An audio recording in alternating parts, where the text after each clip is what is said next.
आज प्रचाराचा शेवटचा दिवस आहे आणि सध्या नागरिक म्हणतात की भैया शेटके हे प्रभागात घर टू घर सगळीकडे पोहोचलेत. कमी वेळामध्ये जास्त लोकांपर्यंत तुम्ही पोहोचला, तर याबद्दल काय सांगाल?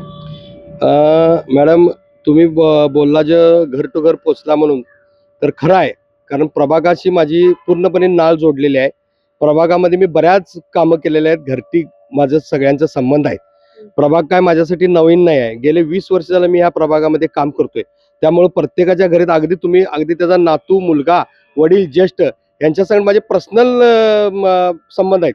आणि आनंदाची गोष्ट म्हणजे माझे ब्रॉडकास्ट आहे. मी आज कुठल्याही प्रभागामध्ये कुठल्याही उद्घाटन केलं, अगदी रस्त्याचं केलं, शौचालयाचं केलं, तर मी तिथं नारळ फोडला तर प्रभागामध्ये सगळीकडे कळते की भैयाने आज इथं काम केलं. त्यामुळे माझं प्रचंड काम आहे. आणि मला काय झालं, लोकांनी प्रतिसाद देऊन मला बोलवून घेतलं. मी एक एक गल्ली अशा पार करत गेलो, रात्रंदिवस लोकांच्याकडे गेलो आणि हुमरा टू हुमरा करून भेटलो लोकांना. तर लोकांना भेटल्यानंतर मला असा प्रतिसाद आला की प्रत्येकानं सांगितलं, भैया तुम्ही उमेदवार नसून आमच्या घरातला एक उमेदवार आहे, तुम्ही आमच्या परिवाराचा आहे. तर लोकांनी इतका प्रतिसाद दिला, इतकं ऐकून मला त्यांचं छान वाटलं.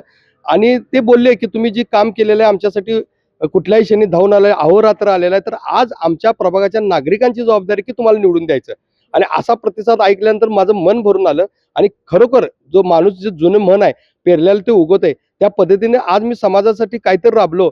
आज समाज माझ्यावरती देण्यासाठी उभारले, हे बघून माझं मन प्रसन्न झालं. आणि मी प्रभागाला मनापासून आभार मानतो. आणि त्यांना परत एकदा विनंती करतो की येणारी 15 तारखेला माझं मतदान आहे, माझं चिन्ह हात आहे, उत्तम उर्फ व भैया शेटके माझं चिन्ह आहे हात. तर हातासमोर बटन मारून प्रचंड मताने विजय करावा, हीच आपल्याला कळकळीची विनंती.